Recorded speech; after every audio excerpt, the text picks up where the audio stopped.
The Spectre-VII infiltration suit cost more than most colony transports, and Vaxen Kahl thought about that on the way down, because the numbers were calming and the drop was boring, and he needed something to fill the 18 kilometers between him and the ground. 240,000 credits for the full rig, 60 for the targeting array, which could paint a moving target at 400 meters, account for atmospheric drag, and generate a kill solution before the wearer had finished thinking about pulling the trigger. 82 for the optical camouflage lattice, which bent visual light across every spectrum from deep infrared to ultraviolet by reading the ambient photon field and generating a perfect cancellation pattern around the suit's surface. 11 months of zero-gravity growth in a proprietary lab, irreplaceable, non-transferable, his. 19 for the nano-weave underlayer, which had stopped a 12mm kinetic round at point-blank range during a contract on Meridian Station, and had the flattened slug embedded in the chest panel as evidence. The facility below him cost less than the boots. His HUD painted Serene Vistas' luxury elder sanctuary in pale blue across the ground, overlaid with a composite tactical map assembled from 3 independent reconnaissance passes. 600 meters of manicured grounds, 1 main building in the low ranch style that humans favored when they wanted things to look pastoral and non-threatening. Decorative stone fountain by the main entrance. Koi pond on the east side, large enough to be a genuine water feature. Rose garden along the north face. No laser grid registered on any frequency his sensors could sample. No thermal tripwires. No orbital hardpoints. No countermeasure arrays. No point defense emitters. Nothing hardwired into the roof that resembled anything more lethal than a satellite dish. The perimeter fence registered as standard ferrous alloy chain link, 73 years of weather oxidation eating the surface coating down to bare metal. It hummed faintly. His sensor suite logged the hum as a grounding fault in the building's electrical system. Old wiring, improperly routed, slowly bleeding current into any metal object it touched. The kind of thing an underpaid maintenance contractor noticed and filed a report about and then did nothing about for 11 years. He opened his chute at 400 meters, graphene filament, silent deployment, invisible to every active radar profile in the current military registry. The roof came up and he landed in a crouch on the northwest corner tile, suit temperature normalizing, all systems nominal. Nothing moved. He crept to the fence, reached 2 fingers through a gap in the chain link. The oxidized metal was warm. The conductivity scan returned that faint hum again, low and continuous. He logged it as irrelevant, stepped over the fence at its lowest point, and felt the hum vibrate through his boot soles for exactly 3 seconds before the suit's dampeners compensated. He logged that too. He did not think about it. The micro-drone launched from his wrist housing without sound, a disc no larger than a thumbnail, programmed for low-altitude loiter and visual capture. He sent it through the ventilation gap above the common room windows and watched the feed come back live on his HUD. 6 elderly humans at a circular table. The room smelled, through the drone's chemical sensors, of institutional cleaning solution and something warm and starchy. They were arguing with the low-volume intensity of people who had been arguing about the same thing for years, their voices too quiet to separate cleanly at the drone's range. One of them, male, slight, white hair reduced to a narrow band above his ears, a polished dark cane hooked over the back of his chair, was gesturing at a bowl with a spoon, making a point that the others appeared to find unpersuasive. The face was familiar from the mission dossier. Vance, Grand Admiral, retired, former commander of the 8th Combined Fleet, architect of the Karathi blockade, author of 3 tactical doctrines still in active use across 5 recognized military services. He had dropped his cane at some point before Kahl started watching. It took him, by Kahl's count, 10 full seconds to retrieve it. Kahl watched for 40 seconds total. He ran movement cycles. He measured pupil response time through the Zoom feed, estimated muscle mass, assessed postural stability across all 6. He let his threat assessment matrix process the composite and waited for the number. The number that came back was 0. They call these Grand Admirals. I've seen Moss with faster reaction times. This isn't a hit. It's euthanasia. He recalled the drone, checked his 6 targets against the mission dossier one final time. Vance, Holloway, Chen, O'Malley, Sally, Ewan, confirmed his entry vector and moved toward the north vestibule. The floorboards in the vestibule didn't creak when he stepped on them. They clicked. Soft, almost inaudible, once per tile, with the faint mechanical certainty of something that was not random. He stopped, ran a resonance scan. Standard ceramic, low-density composite. No embedded electronics his sensors could locate. No pressure differentiation. He told himself it was thermal expansion. Old buildings shifted, materials contracted overnight and expanded in the day's warmth, and moved on. In the dining room, the argument about oatmeal had paused. Admiral Vance set his spoon against the rim of his water glass and tapped it. Once, pause, twice, pause, 3 more in quick succession. It was quiet enough that Cole's audio feed almost lost it under the ambient hum of the kitchen appliances. The other 5 did not react visibly. Admiral Holloway, broad-shouldered even inside a cardigan that had been through too many wash cycles, former Chief Engineering Officer, 7th Expeditionary, the woman who had personally redesigned the Harrow-class corvette's hull plating schedule, tightened her grip on her coffee mug by a fraction. Admiral Chen moved a small bonsai cutting 1 inch to the left on the table, apparently for no reason. The compact woman with the silver hair and the chunky beige pendant at her collarbone, Sally, Communications, 13th Fleet, reached up and touched the pendant once, lightly, as if confirming it had not gone anywhere. Vance reached for his tea. "The oatmeal is too thin today," he said. "I've mentioned it." "You've mentioned it 4 times this week," Holloway said. 5 is a pattern. Holloway turned her tablet face down. The sticky note on the back of it read, "Birdwatching" in her handwriting. "I've got 500 credits," Vance said. "That says he trips the motion sensor in the rose garden. 10 says he cries when the sprinklers hit him." Nobody looked up. Somebody, O'Malley, logistics, large hands, a piece of rope that he was doing something to with his fingers without any apparent goal, made a small sound that was not quite a laugh. "East wing by 0930, Holloway said. "Server room. They always go for the server room first." "Release the Roomba," Vance said pleasantly, and reached for the jam. Kahl was in the east corridor before his HUD flickered. He froze. The Spectre-VII's camouflage lattice was fully active. To any standard sensor array, he was 17 square feet of ambient atmosphere. To the naked eye, he was the kind of visual shimmer that the brain automatically reclassified as a floater or a trick of the building's climate control drafts. He had crept to within 6 meters of the old man with the cane, who was sitting in a high-backed armchair with a physical newspaper open in both hands. Actual paper, the kind they still printed for people who found screens fatiguing, and had not moved in 4 minutes. The corridor smelled of lemon wood polish and old books. Kahl raised his sidearm. Standard targeting solution. Range, 5.3 meters. Target vitals on the passive biosensor.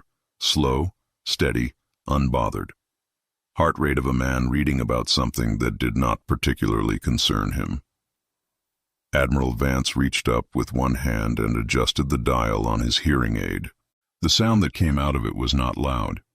It registered on Kahl's audio receptors as an unremarkable mid-frequency tone. The feedback whine of an old analog device turned slightly past its calibration point, the kind of sound that triggered no threat response in any hardwired system because it was the audio signature of aged, inefficient technology doing what aged, inefficient technology did. The Spectre-VII's optical lattice ran on coherent light interference. It worked by reading the ambient photon field 1,400 times per second and generating an equal and opposite signal, cancellation across every detectable wavelength. It was the most sensitive active camouflage system currently available to non-state actors and several state actors who should have known better than to sell it. It was extraordinarily sensitive to broadband analog disruption. The hearing aid, which was not a hearing aid in any functional sense, produced a wide-spectrum analog burst that hit the lattice's interference generators the way a brick hits a glass pane, not shattering it, but causing the entire surface tension to fail simultaneously. The suit flickered, twice, 3 times. The lattice seized. The optical dampeners dropped out entirely. Vaxen Kahl, Galaxy-class assassin, stood in a retirement home corridor in full view with a weapon in his hand and his helmet throwing sparks, and vomited from the vertigo. The newspaper did not lower. "Damn tinnitus is acting up again," Admiral Vance said. "Must be the humidity, or the cheap stealth suit in the hallway." He turned a page. Kahl ran. He ran east because east was away from the old man with the newspaper, and because his HUD was still rebooting, and because none of his training was helping right now, and east felt like a direction that still existed. His magnetic boot clamps engaged automatically on the wall as he hit the corner, pulling him up the vertical surface above the decorative brass handrail to avoid whatever the floor was, because the floor had been clicking and the floor was a bad idea. From somewhere below him a heavy industrial breaker was thrown. The sound it made lived in the chest rather than the ears, a deep bone-felt thunk, the percussion of serious machinery making a decision. The handrails lit up, the floor plates lit up, the wall panels behind the decorative wallpaper lit up. The nano-weave underlayer of the Spectre-VII suit was 47% ferrous composite by weight. This had never been relevant before. The electromagnets in the wall grabbed every gram of it simultaneously, with the casual authority of infrastructure doing what infrastructure was built to do. Kahl slammed into the wallpaper hard enough to crack the plaster behind it. He hung there, 3 meters off the floor, arms spread at full extension, boots locked flat against the wall surface, generating approximately enough leverage to move his fingers. That was approximately all. The intercom crackled. A woman's voice, practical and slightly distracted, the voice of someone multitasking. "Attention guests. The East Wing gravity plating is stuck on Jupiter setting again. Please mind your pacemakers." The intercom clicked off. Kahl hung in the silence and breathed recycled suit air and looked at the end of the corridor. A cane tapped twice on the floor, once from the north, once from the east, then a third from somewhere above him. The building was full of sound and none of it was moving toward him, and that was the part he didn't understand, and that was the part that was going to keep him awake, if he survived long enough to sleep again. The Spectre-VII had a self-repair protocol for full system crashes, 4 minutes and 12 seconds from seizure to full restoration. Kahl had always considered this acceptable. Under normal operational conditions, 4 minutes was enough time to re-establish cover and relocate. Under normal operational conditions, he had never been hung on a wall like a novelty magnet.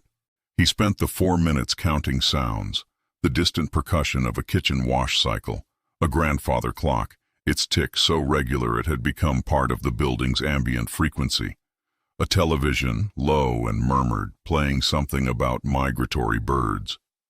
The canes had stopped, 2 taps each from the north and east and whatever was above him, and had not resumed. The silence of the canes was worse than the canes. The suit released him when the reboot completed. He dropped from the wall in a controlled fall, caught himself, and immediately shed every piece of external plating he could reach. The magnetized underlayer panels, the shoulder housings, most of the chest rig, he stripped them and left them pinned to the wallpaper because the weight was a liability and the camouflage lattice was already dead, and there was no reason to carry 200 credits worth of scrap metal through a building that had already demonstrated it knew what ferrous alloys were and had opinions about them. What remained was the undersuit, the helmet, the sidearm, and the professional conviction of a man who had executed 47 contracts across 8 star systems and was now questioning his assessment methodology. The garden was east. Gardens meant cover, sight lines broken by foliage, thermals confused by organic mass, concealment options that didn't require intact technology. He moved east. The atrium occupied the building's central section, a high-ceilinged space with full-height windows and real soil, in real planters and stone paths winding between flower beds of red and white, arranged by someone who had both the time and the inclination to care about such things.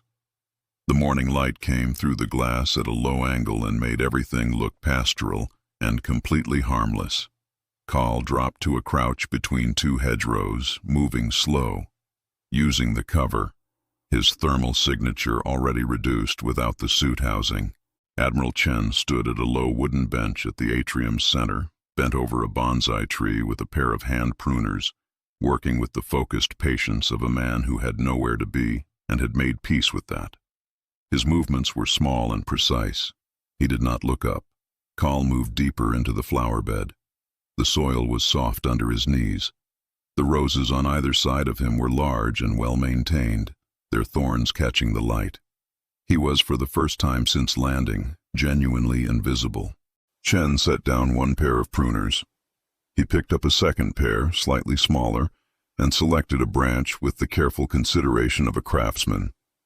He straightened incrementally, looked at the bonsai from a different angle, then looked briefly at the petunia bed 6 meters to his left, where the thermals from a differently sized biological mass were creating a subtle differential in the morning air over the flowers. He said, to the rosebush directly in front of him, "A little off the top, I think, and take out the trash in Sector 4. The rosebush did not respond. The flower beds did. They came up from the soil on tracked housings the size of large serving platters, monofilament blades spinning at a frequency that registered in the teeth before the ears, and they moved through the ground cover with the single-minded efficiency of systems that had been given one definition of the word weed and had now found a large and complex example of one. Kahl counted 3 before he stopped counting and started moving. He vaulted the koi pond wall at a full sprint, looked down. The koi were large, and they were looking at him with an attention that koi did not conventionally direct at objects outside the water, and their mouths were open, and their mouths were larger than koi mouths had any business being, and cleared the wall and kept moving into the recreation wing entry. The rec room smelled of floor polish and the specific kind of quiet that accumulated in spaces where nothing urgent had happened for a long time. Shuffleboard court along the north wall, trophy cases along the east side, brass and chrome catching the afternoon light at angles that bounced back across the entire room. He pressed himself behind a load-bearing pillar in the northwest corner and worked to control his breathing. Admiral Vance was on the shuffleboard court. He was playing alone. He was not looking at the shuffleboard court.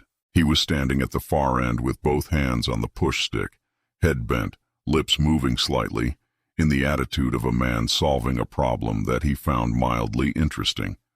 His gaze was fixed on the reflection in the nearest trophy case, which caught the northwest corner of the room with reasonable clarity, which included the pillar, which included the narrow band of shadow behind the pillar, and the slight disruption in the shadow's edge that indicated an object with mass occupying it. Kahl watched the old man line up his shot and had no useful options and watched him take it. The puck left the stick with a crack that was too precise to be casual. It crossed the court, struck the far rail bumper at an angle, deflected 7 degrees to port, crossed the side rail, skipped off the brass corner trim on the nearest trophy case, ricocheted back across the room, and struck the support bracket of the fire suppression pipe running along the ceiling above the northwest pillar. The bracket had been installed 40 years ago by a contractor who had used the specified hardware. The specified hardware had been adequate for 40 years. It was not adequate for this specific impact at this specific angle. The coupling separated cleanly. Chemical containment foam hit Kahl from above at significant pressure. It was cold and it was fast, and it hardened in approximately 45 seconds. He was standing inside a column of rigid white foam that gripped every surface of his undersuit from boot to collar. He could breathe. He could blink. He could not move anything below the jaw. "Bank shot," Admiral Vance said. 7 degrees off the starboard bumper. Nothing but net. Admiral Holloway appeared in the doorway with a mug of coffee and looked at the foam column with the expression of a person assessing a repair job. "The pipe?" she said. "The pipe," Vance confirmed. He marked an X on the chalkboard mounted beside the court and picked up his cane. Kahl took 11 minutes to cut himself free, using the blade housed in his left forearm. He lost the left glove getting out, and the sidearm holster fell somewhere inside the foam, and he left it because retrieving it would have cost another 3 minutes, and the building was full of sounds he didn't trust. He stood in the wreckage of the foam column and looked at the ventilation shafts in the wall, because the shafts ran everywhere, and being inside the walls was better than being in any room that could be observed from a trophy case. He should have stayed in the foam.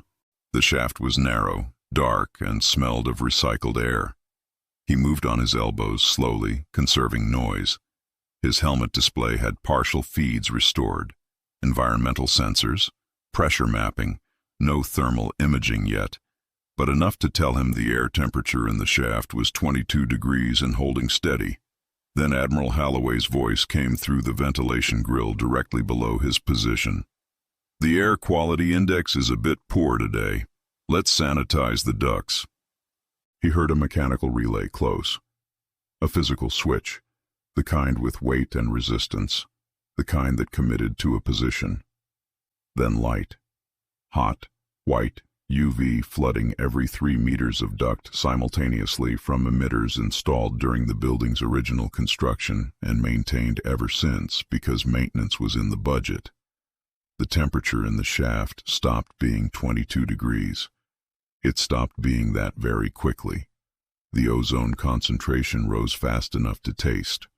He fell out of a ceiling access panel in the basement corridor and hit the concrete floor hard enough to lose a second and a half of clean memory. He caught himself on his forearms, rolled, lay on his back, and breathed.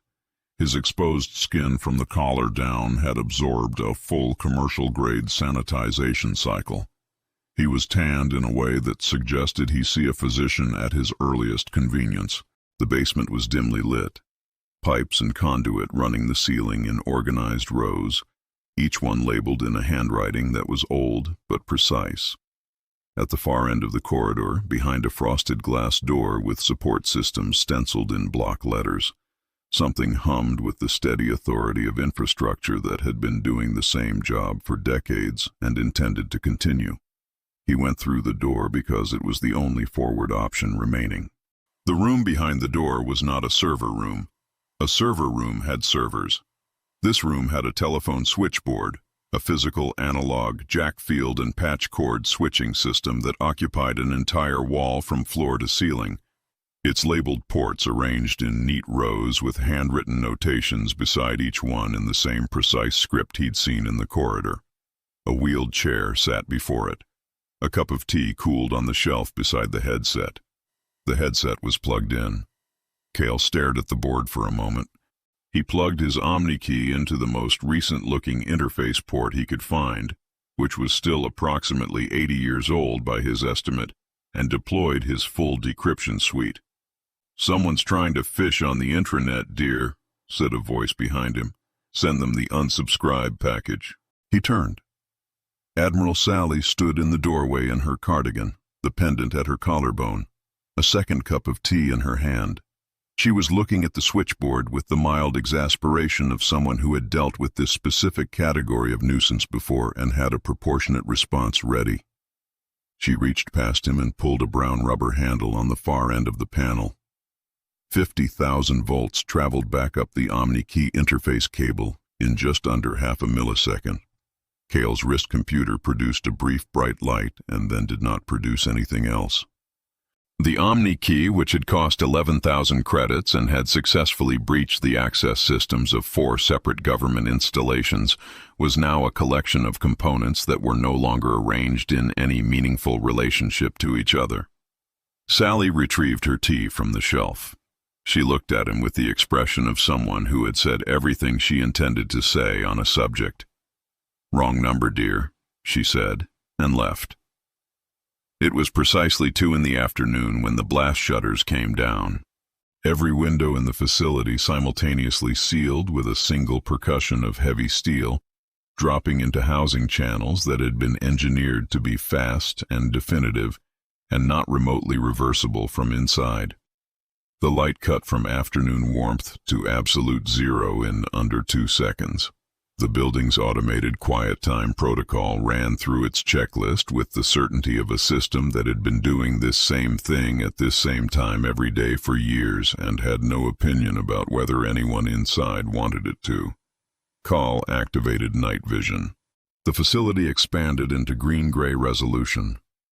Corridors, doorways, the distant rectangle of a fire door, the spines of books on a shelf in the library alcove. No heat signatures, no movement. He swept left, took 3 steps east, swept right. He heard from the north corridor a single click-clack. He turned. Green-gray emptiness. A second click-clack from the east, different pitch, different rhythm, a third from above. He knew the sound without knowing why he knew it. His threat assessment matrix ran the audio signature and came back with a match category that made no operational sense. Paratrooper signaling devices, mid-20th century military surplus, a contact communication tool used by forces who needed to coordinate without radio discipline in close terrain. Probability of current tactical application, 1.2%. He stood in the dark and understood that the probability was wrong. He swept north, nothing. East, nothing. Behind him, nothing. Turned back north. There was still nothing. He fired anyway. The plasma bolt lit the corridor for 1 full second in white-blue light. He saw empty hallway, decorative side table, ceramic bowl on the table, and the bowl exploding as the shot went wide and high, and the after-image burned into his night vision feed for 3 full seconds after the light died. Silence. The clicking stopped. Every single one of them, simultaneously, as if they had agreed. The silence that followed was not the absence of sound. It was a different kind of thing entirely. The plasma bolt had been aimed at nothing. He had fired into empty corridor because the dark was full of sound, and the sound had stopped, and something in the hindbrain had decided that worse than missing was not responding. What the bolt hit, at a range of 4 meters and slightly to the left of the intended vector, was a ceramic tea bowl on a decorative side table. White glaze with blue underglazing, the kind of surface pattern that registered in his night vision feed as a round, pale shape occupying a low surface, collateral geometry, irrelevant, noted and discarded in the half-second it took the shot to travel. The bowl didn't crack, it unmade itself. The plasma discharge converted it to vapor and fragments in the same moment, and the sound it made was the sound of something very old and very specific ceasing to exist. The clicking stopped. Every device simultaneously, as if they had discussed the possibility in advance and agreed on the signal. Kahl stood in the dark with his weapon up and his trigger discipline barely intact and waited for what happened next. What happened next was nothing. The silence had a different weight than the silence before the clicking had started. The silence before the clicking had been tactical. The quiet of people positioning themselves, conserving information, managing the geometry of the space. This silence was something else. It was the quiet of a decision already made. The blast shutters on the interior dividers opened, not the outer window shutters, the building's internal partitions. Heavy segmented panels between sections that he had not identified as blast shutters because they had not been closed before, and because they looked like architectural room dividers from any angle that wasn't directly head-on, rolled back into their ceiling housings with a deliberate mechanical certainty. The lights came on. They were standing at the corridor intersections in a formation that was not casual and had never been intended to appear casual. Vance at the central axis, both hands on the cane's brass handle. Holloway to his left and one pace back, tablet under her arm. The expression of a woman who had moved past the assessment phase and was now in the planning phase. Chen to Vance's right. O'Malley, Sally, and Ewan in positions that covered the exit angles without appearing to cover the exit angles. None of them were armed. Their weapons were elsewhere. They didn't need them for this. Vance's gaze moved from Kahl to the fragments of ceramic on the floor below the side table. He was quiet for a moment. When he spoke, he was not projecting. He was not performing. He was speaking to Holloway the way people speak to each other when the conversation has moved past a threshold. He broke the Ming, Vance said. The dynasty Ming. Holloway looked at the fragments. She looked at Kahl. She made a short sound through her teeth. Linen closet, she said. 2 minutes. They moved away from Kahl, down the cross corridor, with the purposeful efficiency of a staff that had a place to be and knew the route. None of them hurried. None of them needed to. Kahl stood in the lit hallway with a half-charged sidearm and the growing comprehension that everything up to this point had been, by some metric he did not fully understand, the warm-up portion. The linen closet was in the West Wing service corridor, behind a door that looked like every other door in the building. Vance punched the access code. 1, 2, 3, 4. The code of a man who had chosen it deliberately as a monument to his opinions about the people likely to be guessing it. And the wall panel beside the door shivered and the wall rotated on a concealed pivot mechanism. And behind the neatly folded towels was a cavity the size of a small room that smelled of preservation resin and gun oil, and the particular stillness of hardware that had been waiting. Kinetic harpoon racks along the upper shelf. Housings dark with age but mechanisms oiled. A padded case on the second shelf marked fragile, irreplaceable in Holloway's handwriting, which contained seismic grenades in individual foam wells. And on a mount at the back, on a dedicated rack retrofitted into the wall with more care than anything else in the cavity, a rotary laser assembly the size of a child, its barrel housing laced with surface rust, cosmetic oxidation, deliberately maintained, the way certain pieces of serious hardware are kept looking like scrap, and its power cell housing modified twice from the original specification. Holloway put her hand on the barrel housing with flat, unceremonious affection. "I haven't fired Bessie since the siege of Orion," she said. "Hope the battery still holds a charge." The battery held a charge. O'Malley took a case from the lower shelf. Inside, on precisely cut foam, a spool of purple yarn sat in its housing. He closed the case and put it under his arm. Vance checked a kinetic harpoon's loading mechanism in 3 movements, taking slightly less than 1 second, and handed it to Chen. He took the next for himself. Kahl was already running. He had been moving since Holloway said linen closet. He had the communications alcove on the east side of the main building as his objective, because the communications alcove had a terminal with partial power, and the terminal's signal encryption was standard commercial grade, and he could punch in an extraction call from it in under 40 seconds. His ship was 4.7 kilometers out in a holding orbit. It would respond immediately. He had done this calculation twice in the last 60 seconds, and it was still the best option available. He reached the alcove. He found the terminal. He punched in his ship's extraction frequency and watched the signal go out clean and encrypted, and watched the Spectre-class corvette respond immediately with telemetry. Descent vector confirmed. Automated landing sequence initializing, 4.7 minutes to surface contact. Admiral Sally's voice came through the terminal's speaker. "Your Uber has arrived," she said. "Please rate your driver." The telemetry feed changed. He watched it change. He watched the course correction data arrive as false altimeter readings. Watch the descent vector shift 11 degrees off axis. Watch the automated navigation system accept the correction with complete institutional trust, because the signal had come from a registered air traffic management frequency, and the system had no framework for distrusting registered air traffic management frequencies. He ran to the nearest window.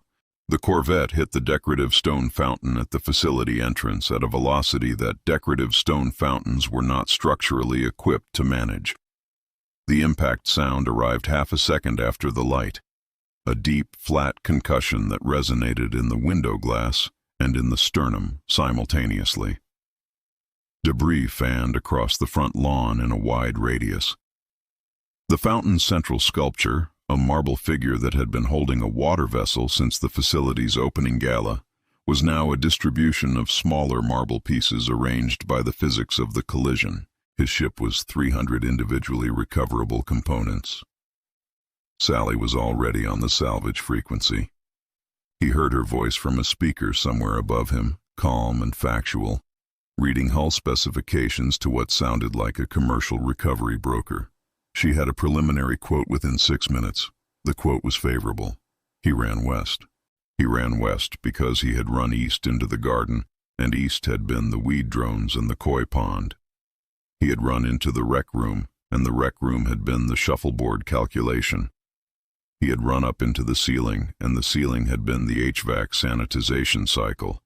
He had run down to the basement, and the basement had been Sally, and 50,000 volts and his wrist computer's memorial service.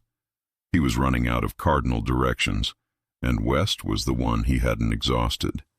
He made 40 meters into the west wing before he heard the sound. Rubber on linoleum. A slow, rhythmic squeak, the sound of something with wheels moving at a deliberate pace. He turned. Admiral Vance was at the far end of the corridor with both hands on the walker's grips, coming forward at the pace of a man in no particular hurry. The walker's legs were doing something legs were not conventionally required to do. They were extending outward into stabilizing struts, each one drilling a locking pin into the linoleum and through the subfloor to the structural member beneath. 4 anchors, locking the assembly to the building's skeleton with the certainty of a weapons platform that understood recoil. The tennis balls fell off. What they had been covering were cooling vents, hexagonal cross-section, the kind that suggested the component behind them ran hot under sustained use. The rotary cannon that had been folded inside the walker's frame unfolded in 3 sequential stages, each stage locking before the next began, the barrel assembly extending and rotating to the locked position with a sound like a machine remembering what it was for. Vance looked at Kahl down the length of the corridor with the expression of a man who had been patient about something for long enough. "Get off my lawn," he said. The cannon spun up. The sound it made climbing to operational speed was a rising electrical whine that set something in the inner ear vibrating in a frequency range adjacent to alarm, and then the corridor between them ceased to have walls in any meaningful structural sense, and Kahl dove left through a doorway he had not known was there, and came through a side room, and out through another doorway, and into a parallel north-south corridor, and started moving. The wall between him and the cannon failed approximately 4 seconds later. He did not slow down.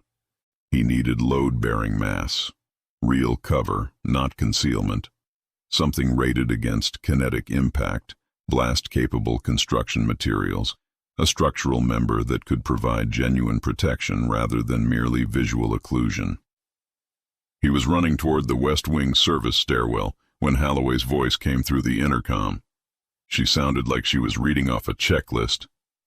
"That wing has a structural weakness in Pillar 4, she said, "and the wiring is not up to code." A pause. The sound of a page turning. "I'll file the claim tomorrow. Termite damage." The detonation did not arrive as a single event. It arrived as a sequence. The support charges she had pre-placed at the pillar bases firing in the engineered order for a controlled interior collapse, each one half a second after the previous, redistributing the load progressively so the failure cascaded inward rather than outward.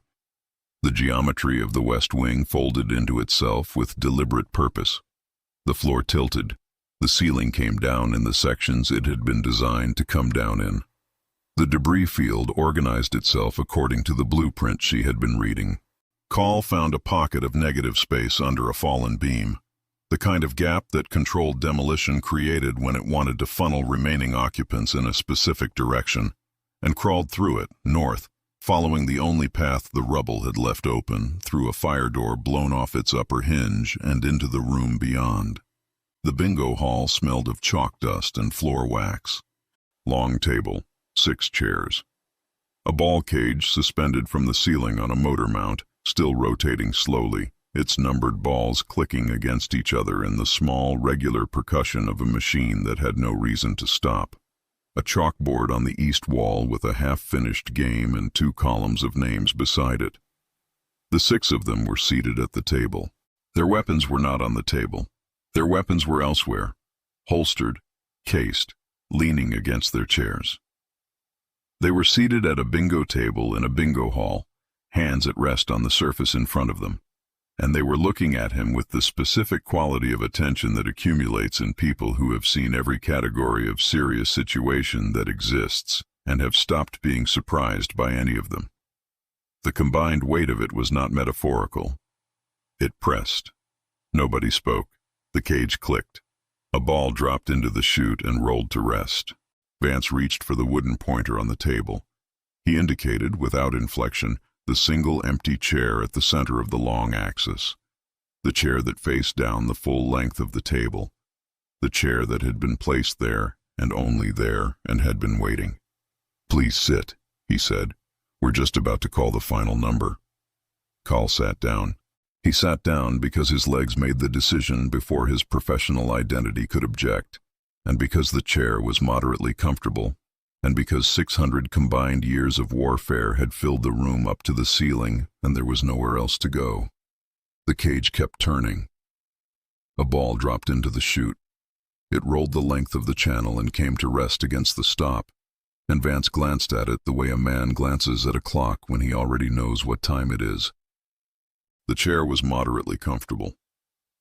Kahl noticed this because he was 19 hours into a contract that had so far involved a halo drop, an analog ECM burst that had crashed his optical lattice and made him vomit on a polished floor, being pinned to a wall by his own armor's ferrous composite content, a swarm of landscaping drones with monofilament blades, a physics calculation executed through recreational equipment, a commercial-grade UV sanitization cycle at close range, 50,000 volts through a custom penetration tool that had cost 11,000 credits, total sensory deprivation with paratrooper clickers, the destruction of his extraction vehicle via false telemetry, a rotary cannon mounted on a walker, and a controlled demolition that had funneled him into this chair like a marble through a tube.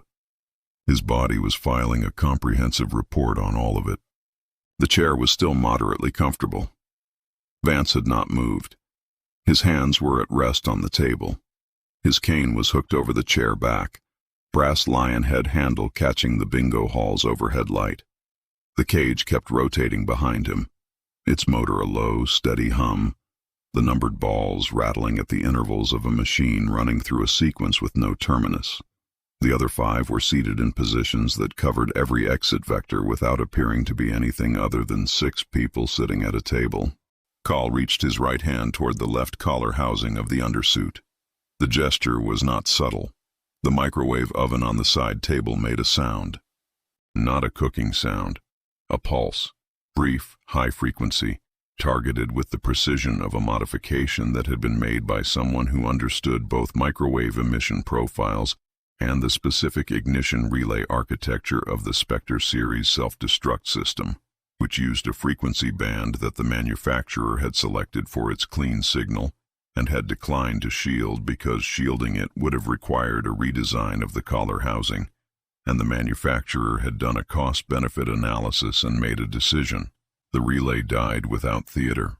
Holloway, who had not looked up from the schematic she was reviewing, made a short sound with her teeth. "Engineering ethics," she said, and turned a page. The microwave sat on the table beside a ceramic dish, and a paper napkin and a potted plant. It was a domestic appliance in a domestic setting, and it had just neutralized the last piece of operational hardware Kahl had remaining. Admiral O'Malley came around the end of the table. He was not a large man. He was a moderately sized man with large hands and the kind of unhurried movement that people develop when they have spent decades managing logistics in environments where urgency caused more problems than it solved. He set a case on the table, painted purple, the shade of purple that appeared in school supply catalogs between the other purples, chosen, Kahl would later understand, because it was the most psychologically incongruous color available for the purpose. He opened it with the care of a man handling precision equipment. The yarn inside was wound on a spool with the neat tension of something coiled by someone who understood load distribution. It was the color of the case. In resting state, it had the texture and flexibility of standard knitting wool, slightly coarser than premium grade, the kind you found in retirement home hobby rooms at the bottom of a bin. Under tension, it was something completely different. The carbon weave fiber ran through the wool outer layer in a lattice structure that responded to applied force by redistributing it to adjacent nodes, which increased the grip surface and tightened every contact point simultaneously in proportion to the effort being applied against them. O'Malley lifted the spool with both hands. He began to work. Kahl tried to stand. The first length of yarn was already around his left forearm before he completed the movement, and the second was at his right shoulder before he fully processed the first, and the architecture O'Malley was constructing was not a restraint in the conventional sense. It was a web of distributed pressure points, each one load-sharing with the others, each one calibrated to activate in response to a specific movement direction. O'Malley had spent 47 years managing rigging logistics for vessels that needed to not come apart under the stresses of hard vacuum and rapid deceleration, and the knot system he was deploying had roots in pre-spaceflight maritime tradition and had been developed, refined, and tested against every category of resistance that a rigging problem could produce. "Stop wiggling, son," O'Malley said. "You're ruining the stitch pattern. This is for my niece." Kahl stopped wiggling. He stopped because he had made 3 attempts at resistance, and each one had produced a net tightening of 2 to 4 contact points, and he had sufficient data to extrapolate the trend. He stood very still, and O'Malley worked around him with the methodical precision of a craftsman who had been given adequate time and good materials. The double Windsor boa constrictor was a knot system that did not appear in any recognized reference catalog, because O'Malley had developed it during a multi-week deployment in the Kepler sector with access to a full ship's supply manifest and nothing urgent to do. It worked on the principle that restraint did not require rigidity. It required the conversion of the restrained party's own kinetic energy into tighter confinement. The more Kahl moved, the more points of contact the yarn found, the more evenly the tension distributed, the harder it became to move. The knot took 14 minutes to complete properly. When O'Malley finished, he stepped back and examined his work with the critical eye of someone checking a piece of rigging before signing off on a launch. Admiral Chen produced a knitting needle and poked Kahl once in the right shoulder, assessing the tension at that contact point. "Even," O'Malley said. He had been right. It was even. They carried Kahl to the communications room. The facility's main array occupied the south wing behind a door that matched every other door in the building and was, like everything else in the building, not what it appeared to be. The hardware behind the civilian housing was original military-grade installation, commissioned when the facility was built by people who had a specific idea of what the facility might eventually need to do, and it was better than anything currently available in the commercial sector in the way that military hardware from a prior era of genuine strategic stakes tends to be better than the civilian products that replaced it. Admiral Sally sat before the primary panel and dialed a frequency that did not appear on any public registry in any recognized system. The signal went out on an encrypted channel that had been established 30 years ago for a purpose that was classified at a level several tiers above the current political climate's ability to access, and it connected in under 2 seconds. The receiving terminal resolved to a chamber of considerable formal gravity. High vaulted ceilings, banners of 7 polities hanging from the upper tier. A curved table, long enough to seat the High Council of Xylos in full session. And the High Council of Xylos in full session. 7 figures in structured formal garments, quadrupedal at rest, with the deliberate posture of a species that had made deliberate posture a governing principle. The figure at the center of the table leaned toward its terminal with the expectation of a body that had called for a service and was ready to receive confirmation of delivery. It had been expecting a signal. Contract fulfilled. What it received was a video feed of 6 elderly humans drinking tea at a bingo table in a partially collapsed retirement facility, with a Galaxy-class assassin bundled in purple yarn on the floor behind them, breathing carefully through his nose. The moment before anyone spoke lasted 4 full seconds. The council figure at the center appeared to run several processing cycles that its face was not quite able to conceal. Vance set down his tea. He put on his reading glasses. Bifocals, thick-framed, the kind that had been sitting on human faces in the same approximate shape for 300 years. He picked up a single sheet of paper from the table, held it in the light, and read from it in the measured cadence of someone who had delivered important documents to difficult audiences many times and had learned that pace communicated certainty more effectively than volume. Item 1. Trespass upon a sovereign diplomatic installation, class designation warship equivalent, per the Consolidated Territorial Statutes, Article 12, Paragraph 4. He looked over his glasses at the terminal. He looked back at the paper. Item 2. Willful destruction of certified antique property, specifically, 1 ceramic vessel, Ming Dynasty pattern, original provenance documented and authenticated, valuation attached as Appendix A. He turned the page with the deliberate timing of a man who had prepared for pauses. Item 3. Emotional distress, specifically categorized as unprovoked interruption of organized leisure activity, billed at the standard diplomatic inconvenience rate per the Xylos Human Non-Aggression Accords, which your council ratified in session, and which we have read more carefully than you appear to have done. He let that settle for a moment. Item 4. Lawn care.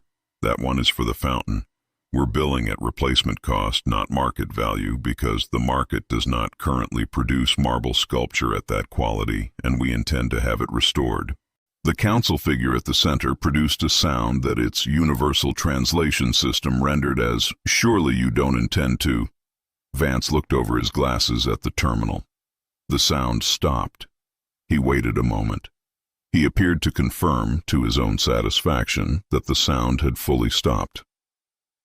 "We accept wire transfers or planetary mining rights," Vance said. "You have 24 hours before we calculate the interest. And the interest rate is—" The pause was architectural. The pause of a man who had written this line and timed it and was delivering it exactly as intended. "Orbital." The council figure looked at the purple yarn on the floor behind Vance's chair. It looked at the 6 humans drinking tea. It looked at the figure in the yarn. It looked at the invoice. The call ended. Holloway was already on the secondary line, reading hull specifications to a salvage consortium broker with the efficiency of someone who had done inventory under worse conditions. She had a preliminary assessment on the Spectre-class corvette's recoverable components within 8 minutes. The quote was favorable. She noted that the drive core was intact, which was the main thing, and accepted the terms. Chen had gone back to the atrium to check on the bonsais. The weed-whacker drones had returned to their charging housings in the flower beds, blades folded, sensors dormant. The koi were no longer visible at the pond's surface. Sally powered down the communications array and covered the panel housing with a cloth that said Bingo Night in embroidered letters. O'Malley retrieved his case and his spool, which still had significant yarn remaining, and began rewinding it with the economical movements of a man who kept his materials in good order. In the collapsed section of the west wing, a structural beam settled a final few centimeters with a low, satisfied creak. Outside, the evening was coming in from the east, the light going long and gold across the front lawn, and the fountain debris, and the scattered components of one Spectre-class corvette that now legally belonged to the residents of Serene Vistas by right of salvage. In the bingo hall, Kahl lay on the floor in his purple cocoon and breathed through his nose and thought, with considerable focus, about the trajectory of decisions that had brought him here. He thought about the contract. He thought about the dossier, which had described 6 retired fleet commanders in terms of age, mobility limitations, medical histories, and pension disbursement schedules. He thought about his threat assessment matrix, which had returned a composite score of 0, and about what 0 actually meant when it was produced by a system that had never been trained to assess something it had no category for. He tested the yarn one more time, very carefully, with a minor movement of his left wrist. 4 contact points tightened. He lay very still. The grandfather clock in the main corridor ticked. The bingo cage motor hummed its single note. The building settled around its remaining structure, with the patience of something that had been here before any of them arrived, and was comfortable with time. Vance came back to the table and picked up the card deck. He looked at the scorecard on the chalkboard. 2 columns, East Wing and Halloway. Halloway's column 2 points ahead, and then at the others as they drifted back in from their tasks, settling into chairs with the unhurried ease of people returning to something comfortable. He began to shuffle. "Well," he said, "that killed a Tuesday." He dealt the first card. "Who's up for gin rummy?" The clock ticked. Outside, the evening light caught the surface of the koi pond for a moment before going out, and the water held it a breath longer than the sky did, bright and still, and then the dark came and the fish were invisible again, and the garden gnomes smiled at nothing in the settling quiet, and their eyes did not move because they were ceramic, and ceramic did not move. And if the tracking systems inside them noted the absence of fast-moving biological mass in the grounds, and filed an all-clear to the subsurface array, that was between them and the array was not talking. Somewhere in the building, the microwave reset its timer. It beeped once. Nobody answered it.